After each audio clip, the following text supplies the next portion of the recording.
Welcome to At Home in Dublin with Ricky Porter. This is a television show for TV 35 that features individuals, men and women, people who make a big difference in Dublin, people who care about Dublin, people who seek to make Dublin an attractive place to be. We have interviewed many people thus far, Frenchie Hodges, Sharice Blackwell, the Honorable Mayor Phil Best. Today I am bringing to you someone who you may already know, but you might not know something in particular about her. And that's why she's on the show. And so, welcome to At Home in Dublin with Ricky Porter. And I'd like to introduce you to Martha Hudson. Hello, Mrs. Hudson. How are you? I'm good. How are you? Fine. How long have you been in Dublin? I came to Dublin in 1966. 1966. Yes. And you came as a public school teacher? As a public school teacher. I was supposed to have taught music, but instead I ended up teaching math. And you came from where? Columbia, South Carolina is my home. I was born there. I've spent more time here in Dublin than I have at home. Because I left home at 19. Right. And have been here ever since. And you are a member of First African Baptist? Yes, I am. Yes. And you've always been a member of First African Baptist? Always. So you are a longtime resident of Dublin. I am. The individuals that I've had on the show, many of the names I've mentioned already, Robert Hunter, the principal of Dublin High School, Jeff Davis, the owner, operator of Altera Network, Lumen Earl, from the law offices of Lumen Earl. I've always asked them questions about what makes Dublin an attractive place, but I've also asked them what kinds of concern they have for Dublin that would make Dublin more of an attractive place. Because I think that a city grows the way individuals grow, by being able to evaluate and assess what's good or what is not so good. So, in other words, tell me, what is it that you like most about Dublin? Let me see where I want to start. I like the people in Dublin. That's beautiful. I've heard that response quite a bit. Sharice Blackwell, the administrator of Dublin Rising, when I asked her about Dublin and what was attractive about Dublin, and particularly the South Side, she talked about the people and the people who want to be respected and cared for. So tell me more. What is it about the people of Dublin that you like? Seemingly, the people in Dublin really want to succeed. They really want to be taught. They really want to be shown the way. And they're just, most of them, believe it or not, are outstanding people who want to grow every day and to make this town what this town is. I think the Chamber of Commerce needs to capitalize on this quality of Dublin that has come forward in this program, At Home in Dublin with Ricky Porter. The citizens, people have felt very drawn to the citizens of Dublin. Okay, now, I want to push you a little bit. What can we do to make Dublin better? What kinds of concerns do you have for Dublin?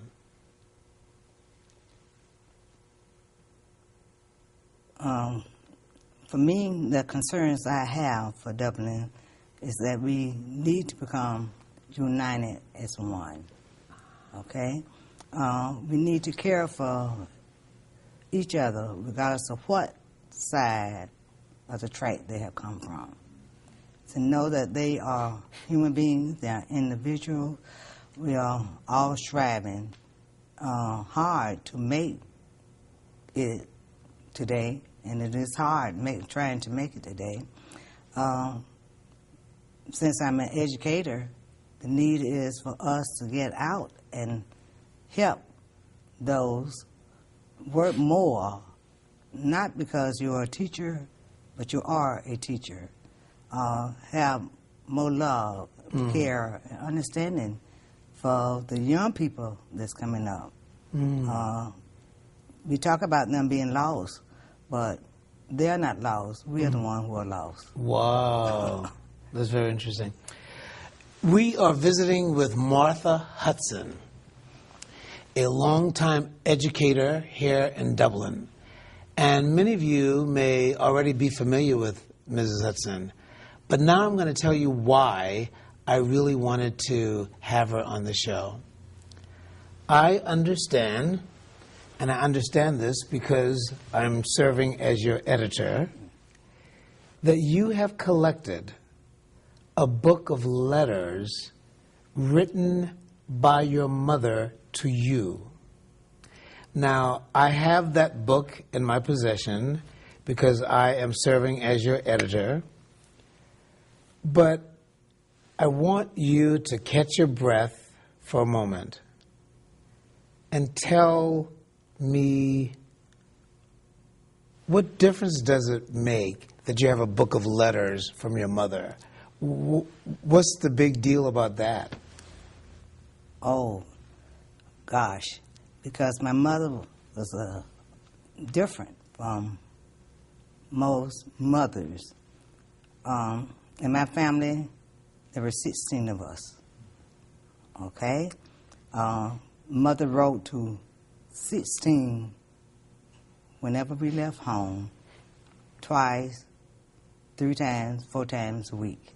Okay? So I'm not the only one with all the letters. All the people's children in the family received them. Your mother had 16 children. I had 10 sisters and 5 brothers. And your mother wrote letters to all of her children. My mother wrote letters to all of them. And for some reason, I kept mine. I just threw them over in a suitcase or a drawer, wherever. And I decided I'll clean up a little bit. And I ran across them. And I reread them, and they had more meaning now than they did then. Help me to understand, or remind me, are the letters arranged chronologically? From those that I kept, yes. Okay, so arranged chronologically. Wow. Whenever one would leave home, they would start receiving letters. And we're talking, I know we're playing a little bit with the title, but one possibility for the title would be Letters from My Mother. But that's just one possibility. But what is the heartfelt value of those letters for you, Martha Hudson? You should have met my mother, and then you would know what it is. Mother had love for everyone, and especially her children. Okay? She saw to the needs as well as the want of us. She educated all of us who wanted to go to college. I mean, all of us had to graduate from high school. My dad died when I was in 10th grade of school, so Mother was left to raise us. She didn't want nobody else in her life. She didn't want to remarry because she wanted to be the one to take care of us, and she did. She saw to it that we had everything we needed and most of the things we wanted. Wow. Okay?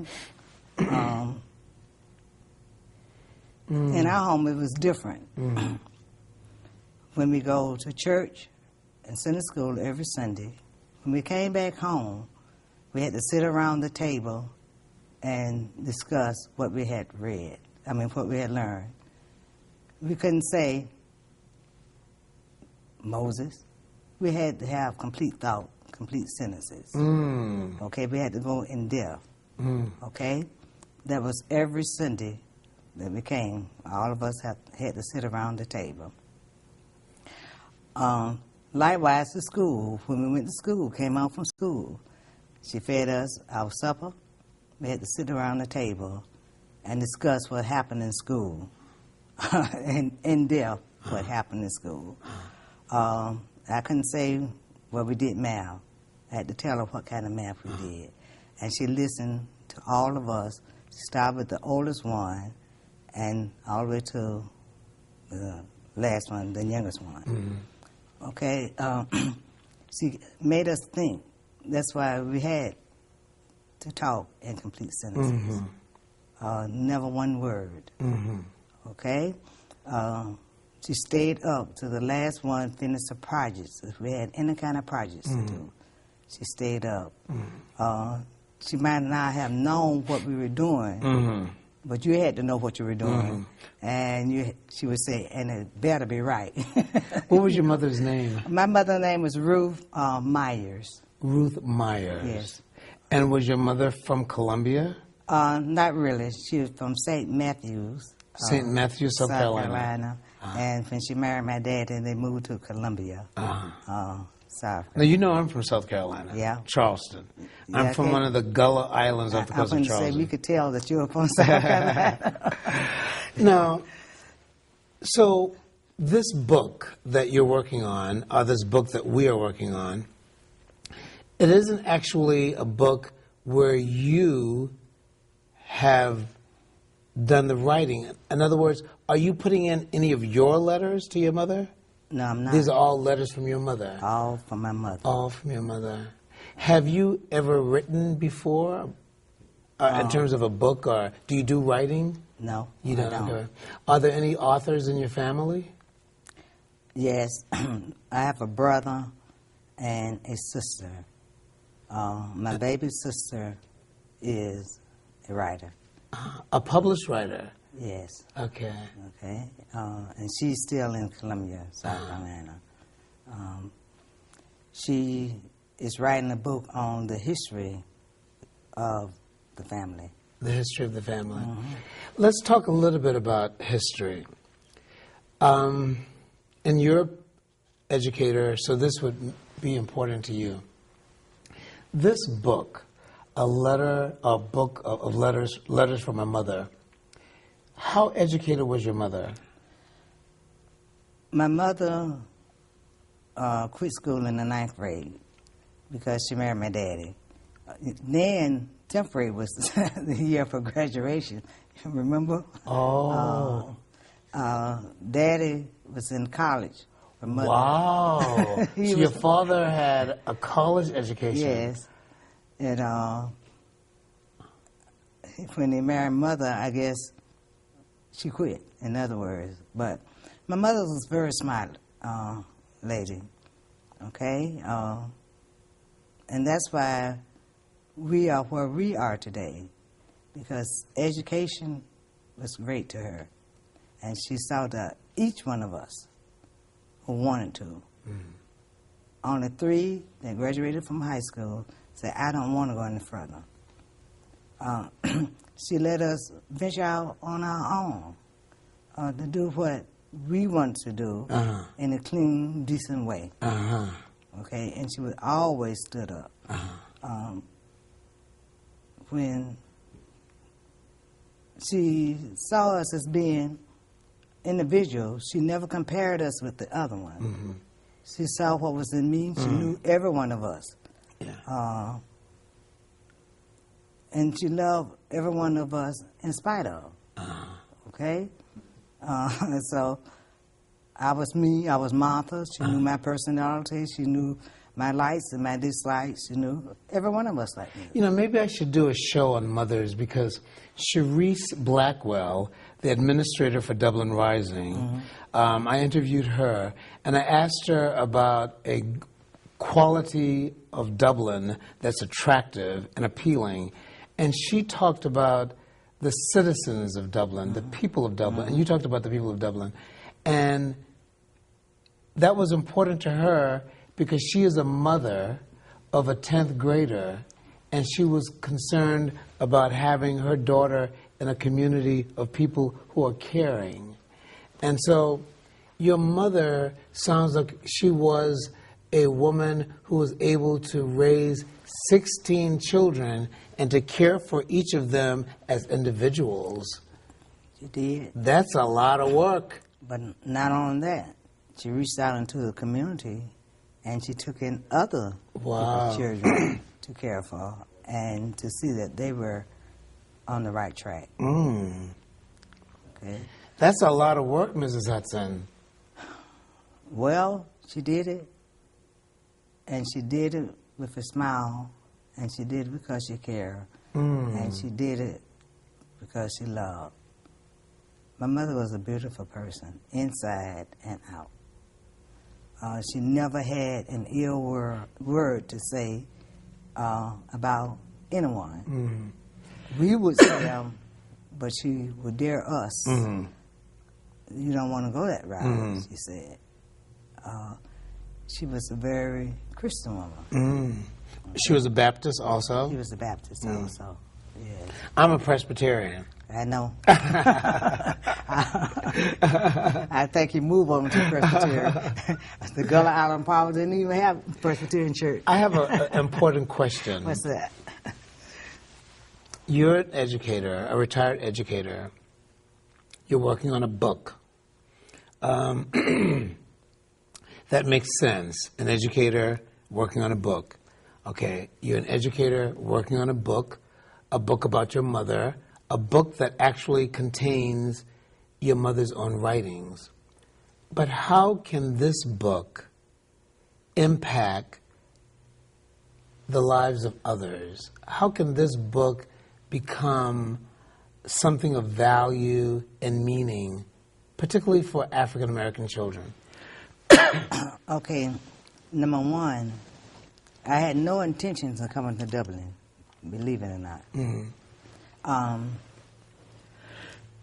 Believe it or not, I had no intentions of going to college. Really? No, I had a sister that was a year older than me and was my And where did you go to college? Benedict. Benedict. My brother went to Benedict. Oh, really? Okay. Now, isn't Benedict is it a Baptist school? Okay, Yes, it's a Baptist school. The sister a year older than me, Benedict, by the way, is in Columbia. Columbia, Right, okay. left. She told mother, she was one of the ones who said, I don't want any more schooling. Okay. Okay? So she left and went to live with a cousin of ours in Philadelphia. Okay. She migrated north. Yes.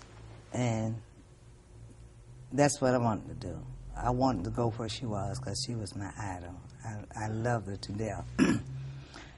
Okay. This is an older sister. A year older than me. 1 year older. We would leave school. We took every test we had when we were going to school because we could get out of class early and go home early. I took a test called Better Crocker exam. Didn't even know how to boil water. But I scored the highest in the school. Really? I mean, in the class. Okay. On that test. Okay. So I won a scholarship. Okay? I was happy, of course. But it didn't matter to me because I knew my schooling was over when I graduated from high school, to me, in my mind. I stayed around that summer. I got a little job at a Presbyterian nurse's uniform. And I'm saving up my money to go so I have enough to go where my sister was. Wow. All right. Mother didn't say a word to me when the school opened, but her friend, the registrar, Benedict, went to the church she attended, and they were great friends. And when it came time for school open, Mother said, they called me Bud, get up and come go with me. And we didn't question where we were going or why. So I got up and we walked from my house to Benedict. But I didn't think that she was going to Benedict College. I was thinking she was going to my aunt's house because my aunt lived right down the street from Benedict. When she crossed the street, my aunt lived left of Benedict. She went right. I'm going to say, well, why Mama walking this way? I had no earthly idea. She walked straight up the line. Then you had lines of people registering. She stood in the line. I wonder what Mother doing this for. She registered me for school. She did. She registered me for school. Wow. And I said, and she said, you're going to college. Wow. My sister Sally said, I have enough for school. I don't want to go. But she knew us, as I said. She knew all her children. And she worked along with all her children. Okay? She expected more from us who had the ability. So your mother was the catalyst and the motivation for you to receive a college education. And it seems to me that it was something she insisted upon. She insisted, well... But try to connect this to how this book... Well, that's what I'm going to tell you how this book came. Will be of value to others. Because both my parents, my daddy was a staunch educator. I think I already have the connection. And my mother. I think I have the connection. Okay? And my daddy was really, was the one who really pushed for education. So, Ms. Hudson, I'm going to try to push you. Are you saying then that this book, Letters from My Mother, can be of educational value Yes. to the African American community? It can. Very, very good. And because it shows you the love of a mother, it shows you the concern of the mother. It shows you how Christianity can be used and must be used throughout. Every word she gave was an encouraging word in her letter. Mm-hmm. Okay? And she never failed to tell you to remember your Creator. Never. Every letter you received, she always would end it with some thoughts, a quote from the Bible. Okay? I can't say it enough. And why it's my mother, because as I say, my daddy died. Because he too would write letters. The older one would have letters from him. Mm. Okay, but he died before we left home, before I left home. So the educational value has to do with bringing to the forefront a mother who cared for her children, but also a Christian mother who passed on Christian values to her children and did these things in a literary way. Yes. But I also see another value, and that has to do with history. What year was your mother born? My mother was born in 1907. 1907. My mother was born in 1920. Okay. So a black woman in America, born in 1907, who reared 16 children and received an education and maintained communication with her children through writing, that is of historical value. It shows the class in which you were reared, but it shows the breadth of the African American community in the United States. Yes. But you know what is strange? What? Mother had 16 children. Daddy played for the Negro Baseball League. Wow. And he wanted boys, but Mama had all girls. And that's what's strange. That's why he kept trying to get enough boys so that he could have boys to play, and he didn't get but 5, and he needed 12. Okay? That's why they kept trying. But with 16 children, they must have been in love. Yeah, you know, he loves her. But Yeah. his idea was to get him a baseball team. He wanted one. Okay? He wanted mother to move to Maryland. I think that's where the league was, whatever. And she told him, no, I'm not going to take my children there for you to play ball. She left, said, we're going to stay right here in Columbia. And they give us another twist in life. Because he didn't have enough boys to play ball. He just had all girls. Right. Okay. The first one was a girl. The second one, boy, happy child. The third child, boy, he was happy. The fourth one, girl. The fifth one, girl. The sixth one, girl. The seventh one, girl. The eighth one, girl. Then the ninth one became a boy. So he kept on trying, but that's why the family was so large. Right. Mrs. Hudson, it's a delight to have you on the show. I've known you for several years, and I know that the Dublin community is aware of you as an educator.